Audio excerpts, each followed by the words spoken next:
Why ambrosac is called as seven-celled, eight-nucleated structure? To protect the ambrosac inside the ovary, from where the pollen tube enter into the ambrosac or the ovule. Welcome to all of you in Harpreet's Biology. Hello students, I am Harpreet Singh, teacher, master of biology. Today we will discuss about the various structures, various events, divisions, all that helps in the formation of megaspore and the process is called megasporogenesis. तो आज हम बात करेंगे कि किस तरह से एक मेगास्पोर बनेगा और उस मेगास्पोर को बनाने के लिए कौन कौन सी डिविजन्स, कैसे कैसे इवेंट्स होंगे, कौन कौन से प्रोसेसेस होंगे। तो इन सभी बातों को आज हम आज के सेशन में कंप्लीट करेंगे और इससे रिलेटेड मैं बहुत सारे क्वेश्चन जैसे पूछता हूं वो भी आपको एंड में पूछूंगा और हो सकता है कुछ ना कुछ सरप्राइज भी हो हमारा इन बिटवीन। ओके, तो चलो स्टार्ट करते हैं आज का session, that is megasporogenesis. Students, before we discuss the process of the megasporogenesis, तो उससे पहले हमें डिस्कस करना पड़ेगा कि जो फीमेल है उसके जो स्ट्रक्चर्स हैं, जैसे कार्पेल है, उसको अच्छी तरह से पता होना चाहिए क्योंकि इसके बिना मेगास्पोरोजेनेसिस कर ही नहीं सकते। और हमें पता होना चाहिए कि उसका जो मेगास्पोरेंजियम है, क्या है मेगास्पोरेंजियम, ओके। और मेगास्पोरेंजियम को वो दूसरा नाम क्या बोलते हैं, जैसे अब्यूल बोलते हैं। तो इनका पूरा इंटरनल स्ट्रक्चर पता होना चाहिए। उसके बाद फिर हम बात करेंगे कि मेगास्पोरोजेनेसिस है क्या। तो थोड़ा सा हम इस पे ध्यान देते हैं, उसके बाद का बात करते हैं मेगास्पोरोजेनेसिस की। तो first of all we have a carpel. तो कार्पेल को हमने एक और नाम दिया यहाँ पे, that is megasporophyll. So why they are called megasporophylls. तो फिल हम वर्ड यूज करते हैं लीफ के लिए ज्यादातर। So phyll means it is a modification of the leaf. So carpel are the modification of the leaf that bear megasporangium or that bear megaspore. So ये एक ऐसा स्ट्रक्चर होता है जिसके अंदर क्या बनेगा, मेगास्पोर बनेगा।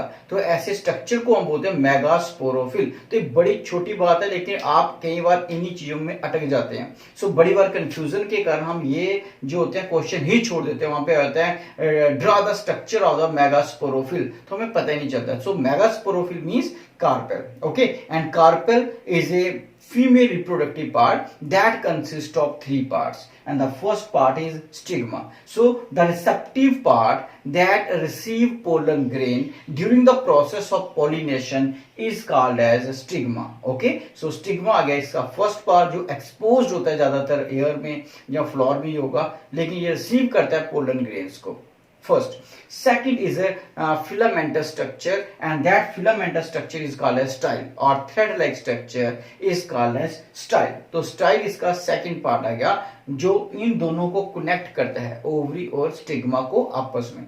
So, and the third part, which is a swollen structure, globulose structure, which may be embedded in the thalamus, or maybe sometime they some part of the ovary are embedded in the thalamus and some part lie outside the thalamus. So this swollen structure is called as ovary. So stigma, style and ovary, तो ये तीनों मिलके बनाते हैं carpel को, और carpel को बोलते हैं मेगास्पोरोफिल। मैं बार बार स्ट्रेस दे रहा हूं ताकि आपके दिमाग में चीज बैठ जाए। सो अब बात करते हैं कि जो ओवरी है, इस सबसे इंपॉर्टेंट पार्ट जो होता है, वैसे तो सभी इंपॉर्टेंट है लेकिन सबसे इंपॉर्टेंट पार्ट तीनों में से अगर देखें तो ovary is the most important part of the carpel. Why? Because it contain a megasporangium. अब दूसरा वर्ड आ गया मेगास्पोरेंजियम। सो मेगास्पोरेंजियम क्या आ गया, दैट इज कॉल्ड ओव्यूल। तो ओव्यूल को हम नाम देंगे मेगास्पोरेंजियम क्योंकि इसके अंदर मेगास्पोर्स बनेंगे, इसी स्ट्रक्चर के अंदर मेगास्पोर बनेंगे जो आज हम कंप्लीट करेंगे। सो ये जो ओव्यूल है, ओव्यूल एक इंटेग्यूमेंटेड स्ट्रक्चर होता है जिसको मैंने और डिटेल में यहाँ पे बनाया हुआ है। पूरा इसको कंप्लीटली यहाँ पे से निकाल के यहाँ पे पूरा बनाया क्योंकि बड़ा इंपॉर्टेंट है। कई बार मेगास्पोरोजेनेसिस ही नहीं आएगा, खाली ये स्ट्रक्चर आ जाएगा बनाने को, बहुत सारे पेपर्स में आए होते हैं। सो ovule which is present inside the ovary, and that ovule is called megasporangium, and this ovule it contain the megaspore, और इसी के अंदर मेगास्पोर बनेंगे और वही मेगास्पोर है जिसके अंदर बाद में सीड बनेगा। तो कितना इंपॉर्टेंट है, क्योंकि हमारा मेन मकसद ही होता है सीड को बनाना, तो सीड इसी जगह के अंदर बनेगा। अब बात आती है कि जो ओव्यूल है, अगर हम इसकी लॉन्गिट्यूडनल सेक्शन देखते हैं, मीन अगर इसको कट करके देखते हैं, लॉन्गिट्यूडनल सेक्शन देखते हैं, तो इसके अंदर में क्या क्या देखने को मिलेगा। तो अब हम चलते हैं यहाँ पे कि ओव्यूल के अंदर क्या क्या है। So as far as ovule is concerned, अगर हम ओव्यूल की बात करें तो ये ऐसा लगता है जैसे एक छाता होता है। So it is umbrella like structure. Okay, so इसको अगर हम देखें तो सबसे पहले बात करते हैं ये वाला, तो ये नीचे क्या गया पेरेंटल, जहां से ये हम स्टॉक लाइक स्ट्रक्चर होता है। तो ये जो स्टॉक है इसकी दिख रही है जिसने पूरे ओव्यूल को पकड़ के रखा है। सो ये जो स्टॉक है, this stalk is called as funiculus which is attached to the placenta. Okay, यहां से एक आपको दिख रहा है, ये इसका वेस्कुलर बंडल होगा, यहां से सप्लाई जाएगी न्यूट्रिएंट्स की to the ovules. Okay, so this is funiculus, ये फ्यूनिकुलस आ गया। और ये फ्यूनिकुलस जो है ये इंटेगुमेंटेड स्ट्रक्चर, ये जो स्ट्रक्चर दिख रहा है आपको जिसमें दो इंटेगुमेंट है। कोई पूछे व्हाट इज ओव्यूल, तो आपने कहना है ओव्यूल इज ए इंटेगुमेंटेड स्ट्रक्चर। सो मान लो कि मेरे हाथ के अंदर ये एम्ब्रोसैक है, तो ये मैंने इसको पकड़ा इस तरह से, तो ये जो मेरी फिंगर्स हैं तो इनको आप इंटेगुमेंट मान सकते हो। इसी तरह से अगर आप यहाँ पे देखोगे तो ये आपको जो दिख रहे हैं दीज आर द इंटेगुमेंट्स। तो अब ये इंटेगुमेंट यहाँ पे दो बनाए हुए हैं, this is the outer integument, this is the inner integuments. लेकिन बड़ी सारी स्पीसीज होती हैं जिनमें ओव्यूल में सिंगल इंटेगुमेंट्स होता है, तो दे मे बी बाइटैगमिक और यूनिटैगमिक। तो एक भी हो सकता है, दो भी हो सकते हैं। ओके, सो दीज इंटेगुमेंट जो हैं, these integument envelope A structure, तो ये स्ट्रक्चर को एनवलप करते हैं, दिस स्ट्रक्चर इज कॉल्ड एम्ब्रोसैक। तो फिर से देखें, सो ये हमारे पास स्टॉक है, इसको हम फ्यूनिकुलस का नाम देते हैं। ये जो स्ट्रक्चर है पूरा जिसमें इंटेगुमेंट्स हैं, हम इसको हम बोलते हैं दैट इज ओव्यूल। ओव्यूल का ही पार्ट है ये भी। ओव्यूल क्या है, इंटेगुमेंटेड स्ट्रक्चर है, और इंटेगुमेंट कुछ स्पीसीज में सिंगल होता है, मीन सिंगल एनवलप होगा जो अंदर एम्ब्रोसैक को पकड़ेगा, और कुछ में टू होंगे, सो दे मे बी यूनिटैगमिक और बाइटैगमिक। फिर बात आती है इनके आगे पीछे, ये जो पूरा स्ट्रक्चर है, ये जो मैंने ग्रीन सेल्स बनाए, ये सेल्स हैं क्या। सो इस एम्ब्रोसैक और इंटेगुमेंट के बीच में ये जो स्ट्रक्चर, यहाँ पे सेल्स होते हैं, और इनका नेचर पेरेन्काइमा, जहां पेरेन्काइमेटस सेल्स होते हैं, सिंपल सेल्स होते हैं, थिन वॉल्ड सेल्स होते हैं, और साइटोप्लाज्म अच्छा होता है इनके पास। तो इन सेल्स को हम बोलते हैं न्यूसिलस। क्या बोलेंगे, न्यूसिलस।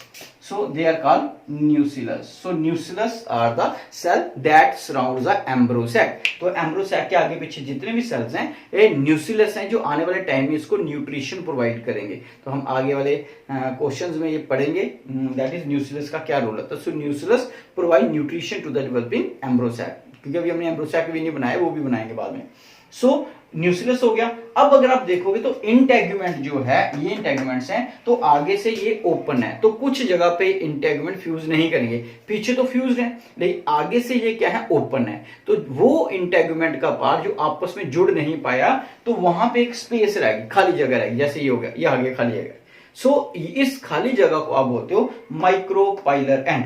तो फिर से सुनो कि जो हमारा ओव्यूल होता है उसके जो इसको बनाने वाला वो इंटेगुमेंट है। तो some time mostly the integument do not fuse at the interior point, तो एक पॉइंट से वो आपस में फ्यूज नहीं कर पाते। तो अगर फ्यूज नहीं करेंगे तो वहां से खाली स्पेस रहेगी, एम्प्टी स्पेस रहेगी, and that space is called as micropylar end. और बड़ी इंपॉर्टेंट होता है ये, क्योंकि ये वही स्पेस है यहां से पोलन ट्यूब अंदर एंटर करेगी। तो अगर मैं पूछूं from where the pollen tube enter into the embryo sac, आप कहोगे फ्रॉम द माइक्रोपाइलर एंड। लेकिन ऐसा हमेशा नहीं होता है, कुछ केसेस में वो इधर से वे जा सकता है, वो एक्सेप्शनल केसेस आगे, but most of cases they enter into the pollen tube enter into the micropylar and. यही मैंने स्टार्टिंग में आपको फैक्ट में भी बताया था। ओके, पहली बात। अब आगे इसके बिल्कुल अपोजिट चल जाओगे, तो जैसे मेरे हाथ के बिल्कुल अपोजिट, तो ये पोर्शन आ गए। So these portions are the swollen structure. तो इसके बिल्कुल अपोजिट देखोगे, यहां पे आपको स्वेलन स्ट्रक्चर दिखेंगे, और इन स्वेलन स्ट्रक्चर को आप क्या बोलते हो, कैलेजल, और कहीं चैलेजल एंड भी बोलते हैं। तो ये दिस पॉइंट इज कॉल्ड है जो स्वेलन स्ट्रक्चर है opposite to the micropylar end, mostly it is called chalazal end. तो हम इसको कैलेजल एंड का नाम देंगे। यहां तक आ गया समझ। तो क्या क्या पढ़ा हमने, दैट इज फ्यूनिकुलस, एक स्टॉक होती है, इंटेगुमेंटेड स्ट्रक्चर जो हमने ओव्यूल बोला है, इंटेगुमेंट कितनी होती है, या 2 होंगी या 1 होगी, और आगे से फ्यूज नहीं होती है, इसको माइक्रोपाइलर एंड का नाम दिया है। यहां से पोलन ट्यूब अंदर एंटर करेगी, बीच में एम्ब्रोसैक है। एम्ब्रोसैक के जो स्ट्रक्चर मैं अभी डिस्कस नहीं करूंगा, क्योंकि मैं जब इसको बनाऊंगा तो फिर मैं इसको एक्सप्लेन करूंगा। एम्ब्रोसैक के आगे पीछे सेल्स होते हैं, पेरेन्काइमा सेल है, इन सेल्स को बोलते हैं हम nucellus cells. They provide nutrition to the developing embryo. जब ये एम्ब्रो डेवलप करेगा उसको खाना देंगे ये। फिर उसके बाद मैंने बोला इसके अपोजिट, माइक्रोपाइलर के अपोजिट स्वेलन स्ट्रक्चर होता है, ठीक है, that structure is called as chalazal end. हम उस एंड को बोलते हैं कैलेजल एंड।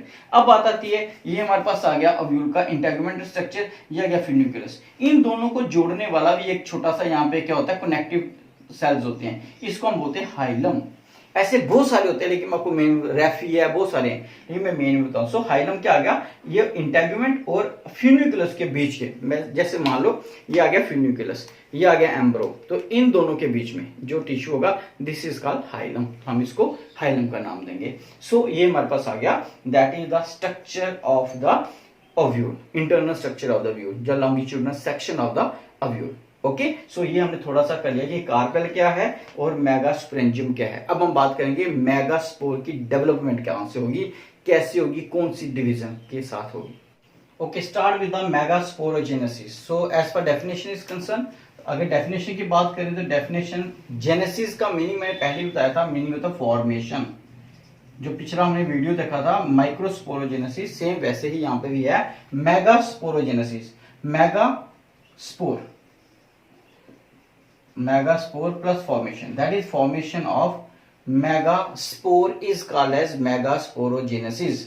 सो मेगास्पोर का बनना, ठीक, कहां से बनेगा तो पता ही आपको, वहां से बनेगा। जैसे वहां पे बना था माइक्रोस्पोर मदर सेल, मदर ही बनाती है बच्चे को, तो यहां पे भी मदर ही बनाएगी, लेकिन वो मदर का नाम होगा that is megaspore mother cell. तो ये मेगास्पोर मदर सेल मेगास्पोर को बनाएंगे।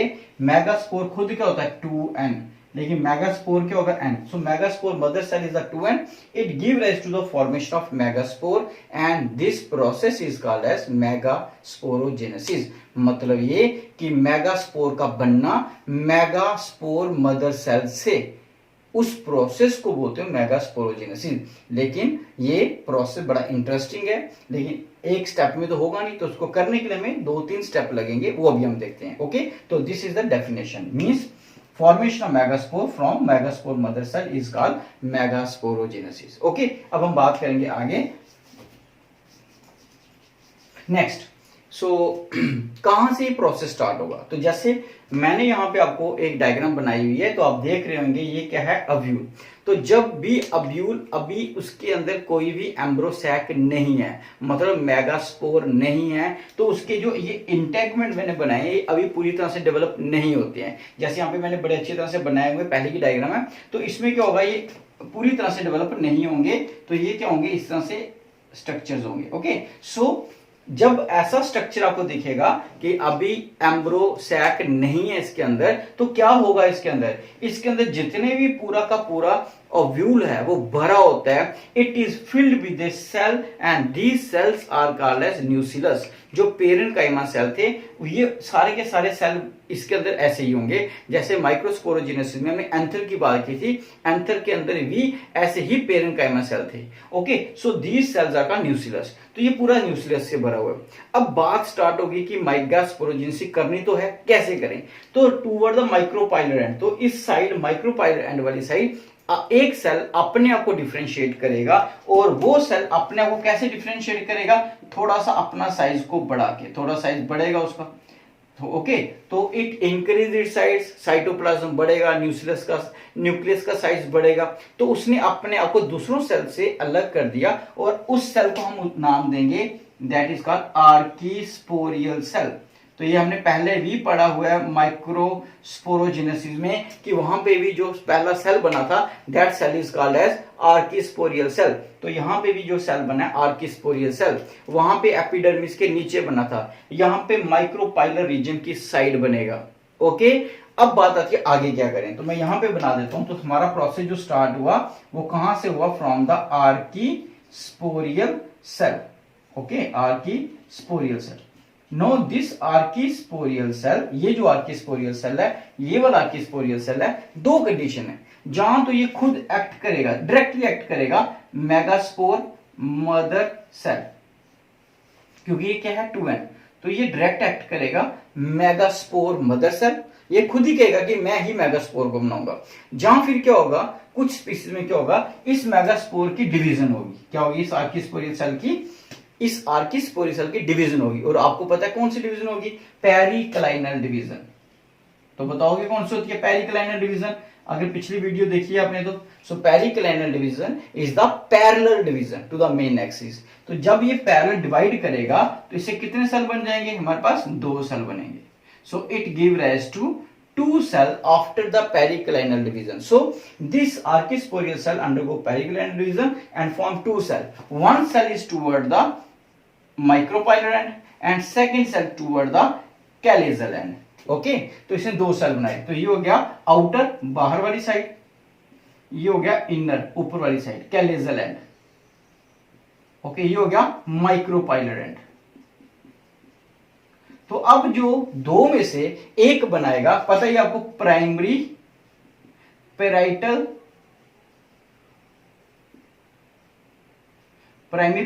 सेल, और दूसरा क्या बनाएगा, प्राइमरी स्पोरोजिनस सेल। ये भी अपने माइक्रोस्पोरोजिनस में पढ़ा हुआ है। तो फिर से सुनो, आर्किस्पोरियल सेल ने डिवाइड किया, बनाए 2 सेल, एक सेल बना टुवर्ड द इनर साइड, एक बना toward the outer side, toward the micropylar. So the cell which is form toward the micropylar that is called as primary parietal cell and which form toward the inner side they are called primary sporogenous cell. अब देखो कि ये जो primary sporogenous cell है, यही है जो बनाएगा, जो खुद एक्ट करेगा मेगास्पोर मदर सेल।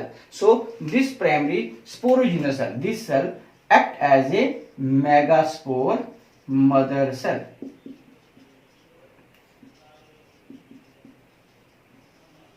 ओके, तो मैं यहां पे बना देता हूं, ये सेल आ गया मेगास्पोर मदर सेल। ओके, तो ये वाला सेल जो है इसको बोलोगे मेगास्पोर मदर सेल, जो किस साइड है, कैलेजल एंड। अब बात आती है कि ये जो मेगास्पोर मदर सेल है, अगर ये कर रहा है तो इसने, ये खुद क्या है 2n, इसकी डिप्लॉयड मतलब डिप्लॉयड है, इसकी प्लॉयडी लेवल है 2n। तो अब लेकिन जो मेगास्पोर होगा वो तो n है, तो क्या करना पड़ेगा हमें, तो हमें कौन सी डिवीजन करनी पड़ेगी, तो हमें डिवीजन करनी पड़ेगी meiosis. So this megaspore mother cell और primary sporogenous cell undergo meiosis, तो ये करेगा मियोसिस। तो सोचो क्या होती है मियोसिस, तो पहली होती है मियोसिस को बोलते हैं रिडक्शनल डिवीजन। रिडक्शनल डिवीजन क्यों बोला, रिडक्शन का मीनिंग होता है माइनस, कम करना। कितना कम करना है, जितना इसके पास क्रोमोसोम होंगे उसका आधा कर देना है, दैट इज कॉल्ड मियोसिस। क्योंकि मियोसिस बहुत लंबा चैप्टर है। अगर मान लीजिए 2n था तो इससे जो सेल बनेंगे वो कितने होंगे, n वाले, उनके क्रोमोसोम के होंगे n होंगे। अगर हमारे पास 46 है तो हमारे बच्चों के आगे जो एग उनमें क्या होगा, दैट इज 46 का हाफ क्या होगा 23। तो यहाँ पे 2n था तो यहाँ पे कितने सेल बनेंगे, 4 सेल बनेंगे। ओके, तो ये जब डिवीजन होगी तो क्या होगा, 4 सेल बनेंगे, 1 2 3 and 4। ओके, 4 सेल बन गए, n n n और n।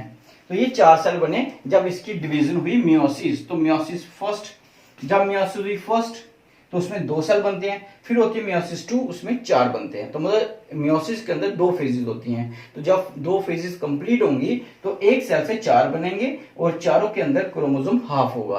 तो मैंने यहाँ पे डायरेक्ट बना दिया कि मियोसिस के बाद क्या हो गया, 4 सेल बन गए। अब ये सेल किस साइड है, माइक्रोपाइलर एंड, और ये है कैलेजल एंड। तो इसमें थोड़ा सा प्रॉब्लम ये हो गया कि जब ये डिवीजन हुई तो हमारे पास 4 सेल तो आ गए, 4 सेल आ गए, लेकिन 3 सेल का साइज इतना छोटा था, ये देख रहे हो माइक्रोपाइलर, कि वो सर्वाइव ही नहीं कर सकते थे।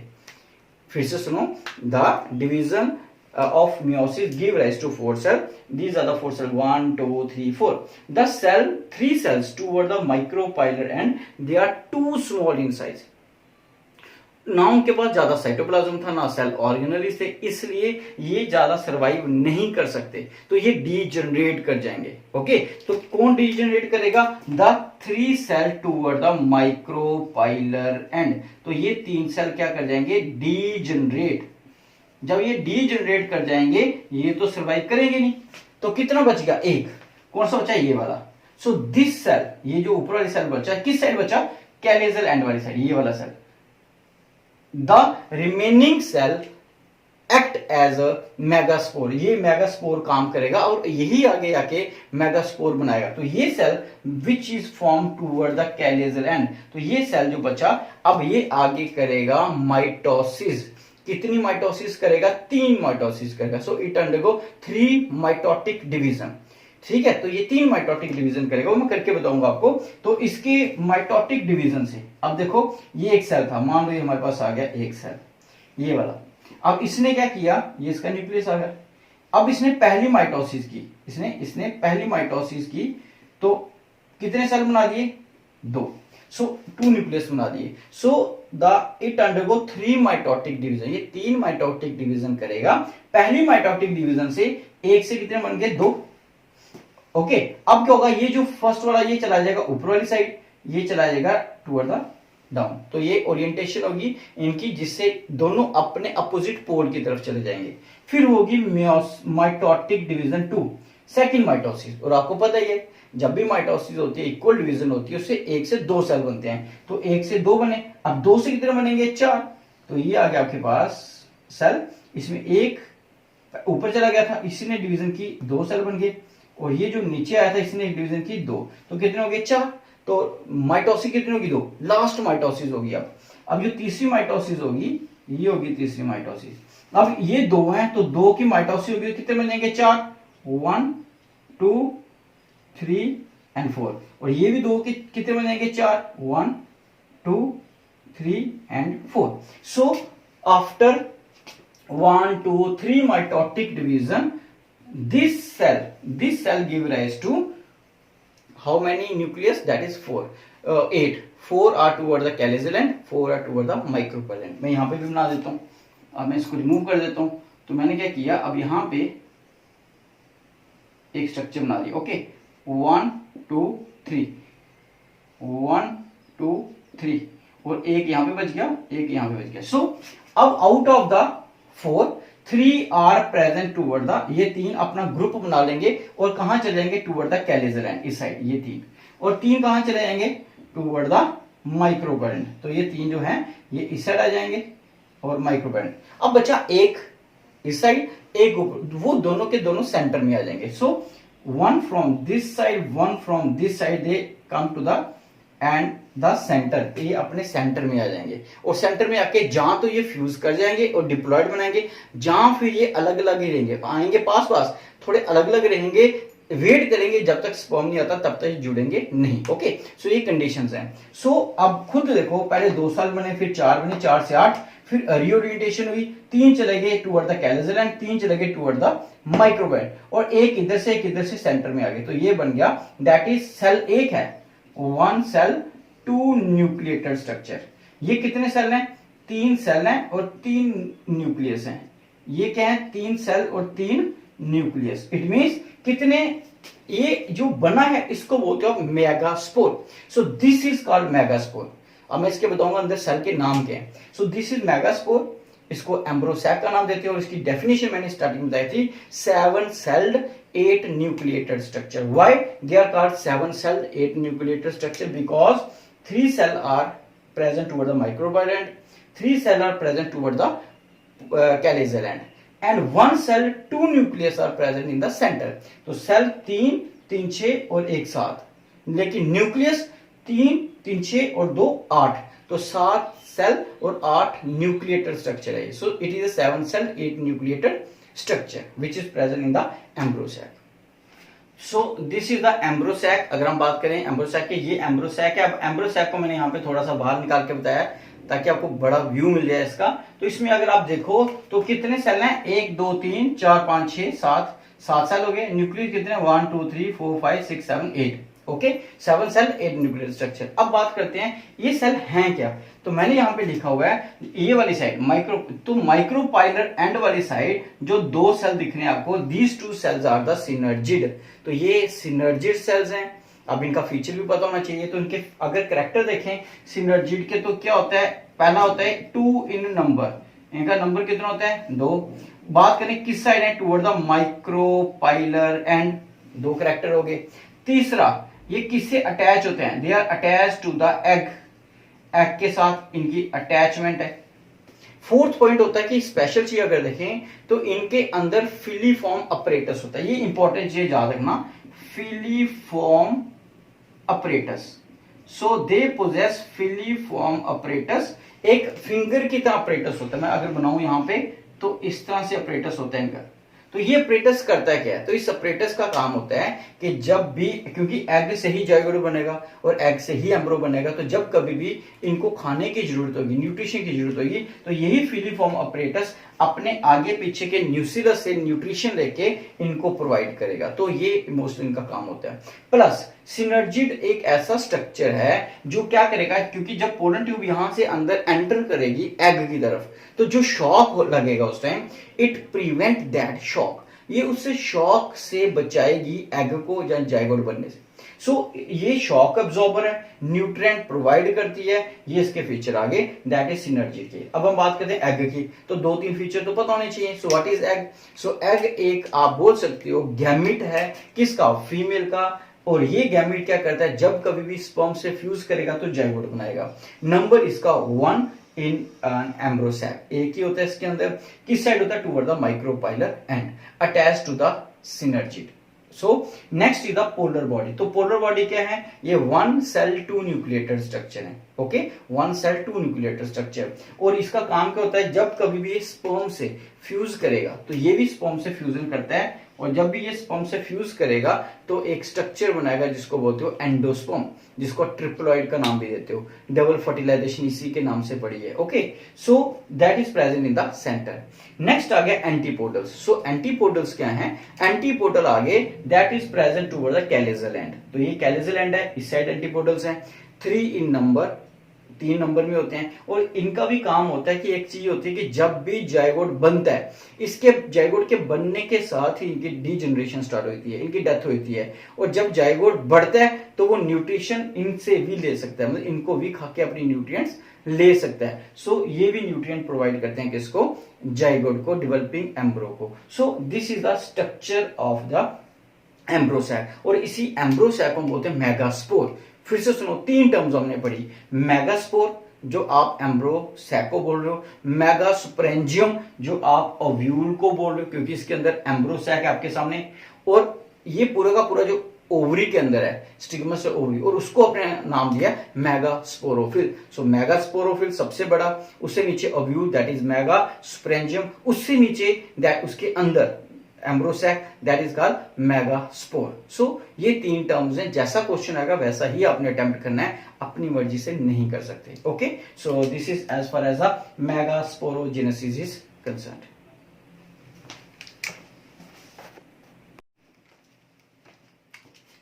तो एक बार फिर से रिव्यू कर लेते हैं पूरा का पूरा जो हमारा टॉपिक था, क्या था, बिल्कुल शॉर्ट में। जिनको नहीं समझ आया वो बिल्कुल इसको देख सकते हैं, इससे बिल्कुल क्लियर हो जाएगा आपको। तो सबसे पहले हम देखा मेगास्पोरोजेनेसिस का, सबसे पहले यहाँ पे क्या बनेगा? टुवर्ड द माइक्रोपाइलर हमारा बनेगा आर्किस्पोरियल सेल। आर्किस्पोरियल सेल एक डिवीजन करेगा जिसको बोलते हो पेरिक्लाइनल डिवीजन। तो पेरिक्लाइनल डिवीजन से बनेगा प्राइमरी पेराइटल सेल्स, और साथ ही साथ बनेगा primary sporogenous cell. Primary sporogenous cell act करेगा मेगास्पोर मदर सेल, जो इस साइड होगा माइक्रोपाइलर एंड की तरफ। अब वो megaspore mother cell undergo meiosis, और आपको होता है एक मियोसिस से 4 सेल बनते हैं। So it give rise to 4 cells. The 4 cells, this is not equal division, ये इक्वल डिवीजन नहीं होती है। इस तरह से होती है कि जिसमें 4 सेल में से एक सेल बहुत बड़ा बन जाता है toward the chalazal end 3 cells are very small in size. और इतने छोटे होते हैं कि साइटोप्लाज्म ही बड़ा काम होगा, न्यूक्लियस बड़ा रूडिमेंट्री होगा, जिस कारण ये डेवलप नहीं कर पाएंगे आगे, और ये डीजनरेट हो जाएंगे। क्या हो जाएंगे? डीजनरेट। और इनमें से सिर्फ एक ही बचेगा, और ये जो बचेगा ये अब क्या करेगा? It undergo 3 mitotic division. So when it undergo 1 mitotic division it give rise to 2 cell. आपको पता ही है एक माइटोसिस से 2 सेल बनते हैं। अब ये सेकंड माइटोटिक करेगा, so it undergo 2 second mitotic division and give rise to 4 cells toward the opposite side, toward the upper side and toward the lower side. And this undergo third mitotic division give rise to 8 cells, 3 toward the calyzar end, 3 toward the microgland and 2 toward the center. So ये हमारे पास structure आ गया, और इसी structure को बोलते हो एम्ब्रोसैक। So this is the formation of megaspore from megaspore mother cell is called as megasporogenesis. Okay, तो ये था हमारा पूरा टॉपिक। अब इसके बाद जो मैंने आपको पढ़ाया, इसके क्वेश्चंस मैं पूछूंगा आपसे, वो मेरा एक पूरा पेज होगा और आपको 10 सेकंड मिलेंगे लास्ट में आपको, उसमें आपने क्वेश्चंस देखने हैं कितने क्वेश्चन आपको समझ आए हैं। और जो क्वेश्चन समझ नहीं आएंगे, मैं बार बार बोलता हूँ, आप एट द एंड मुझे प्लीज पक्का कमेंट में पूछें कि सर ये क्वेश्चन कैसे है, तो उसको मैं फिर से आपको बताऊंगा। ओके, तो बार बार बोलूंगा, सब्सक्राइब करें चैनल को। ओके, बेल आइकन को दबाएं ताकि आपको ये बार बार बोलूं कि आपको टाइम टू टाइम मेरी जो जितने भी वीडियोज हैं टाइम टू टाइम मिलती रहे। ओके, और लाइक जरूर करें। Thank you, thank you, thank you.